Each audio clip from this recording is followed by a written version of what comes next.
میں گارنٹی اور یقین سے کہتا ہوں کہ آپ بھی گھر بیٹھے قرآن کے ایک اچھے حافظ اور قاری بن سکتے ہو۔ جی ہاں، السلام علیکم دوستو، اگر آپ بھی گھر بیٹھے قرآن کے حافظ بننا چاہتے ہیں تو جلدی سے جا کر چینل کو سبسکرائب کر دیں اور اپنے 24 گھنٹوں میں سے صرف 5 منٹ مجھے دیں۔ انشاءاللہ اللہ کی ذات میں مجھے یقین ہے کہ آپ بھی گھر بیٹھے حافظ بن سکتے ہو۔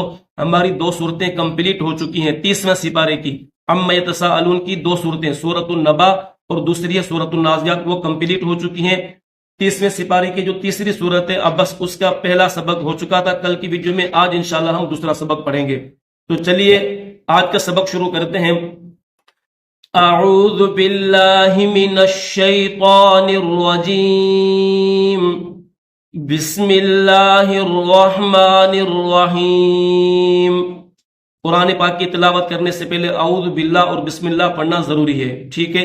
ہر سورت کے شروع میں اعوذ باللہ نہیں لکھی ہوتی، بسم اللہ الرحمن الرحیم تو لکھی ہوتی ہے، لیکن اعوذ باللہ نہیں لکھی ہوتی۔ لیکن آپ نے اعوذ باللہ من الشیطان الرجیم بھی پڑھنی ہے، اور اسی طرح تجوید کے ساتھ آپ نے سیکھنی ہے اور پڑھنی ہے۔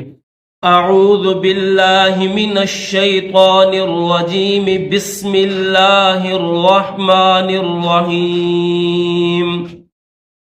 قتل الانسان ما اکفرہ، قتل الانسان ما، 4 سیکنڈ کھینچیں گے کیونکہ مد منفصل ہے، ما اکفرہ، یہ جو ہا ہے اس کے اوپر الٹا پیش ہے، ٹھیک ہے؟ اگر ملا کر پڑھیں گے تو اکفرہ من ای یوں پڑھیں گے، وقف کریں گے تو ہو نہیں پڑھیں گے، پھر پڑھیں گے اکفرہ، ٹھیک ہے دوستو؟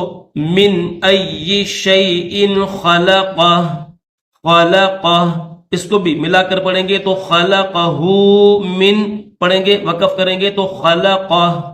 قتل الانسان ما اکفرہ، من ای شیء خلقہ، من نطفہ، میم کے بعد 2 نون ہے، ایک نون یہ ہے اس کے اوپر ساکن ہے، یعنی جزم ہے، یہ نون ساکن ہے، اور دوسرا نون مشدد ہے۔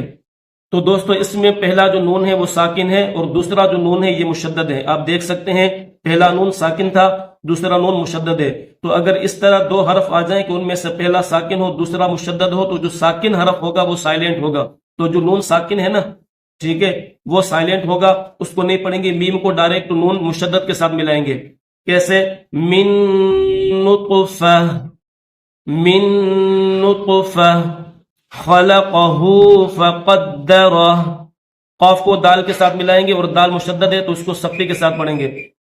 فَلْيَنظُرِ الْإِنسَانُ إِلَىٰ طَعَامِهِ، طعامہ، میم کے نیچے زیر ہے، ہا کے اوپر مد منفصل ہے، نیچے چھوٹا سا الف ہے، کھڑی زیر ہے، تو وقف کریں گے تو میم ہا زیر مہ، اس طرح آواز نکالیں گے۔ اور جب وقف نہیں بلکہ ملا کر پڑھیں گے تو پھر اس کو 4 سیکنڈ کھینچیں گے۔ طعامہ انا صببنا الماء صبا، سمجھ میں آگے بات دوستو؟ سبب 2 با ہیں، صاد کے بعد پہلی جو با ہے اس کے اوپر زبر ہے، دوسری با ہے اس کے اوپر جزم ہے، یعنی دوسری با ساکن ہے، تو یہ حروف قلقلہ میں سے اس کو ظاہر کر کے پڑھیں گے۔ صببنا الماء صبا، ثم شقق، قاف بھی حروف قلقلہ میں سے ہے تو اس کو بھی ظاہر کریں گے۔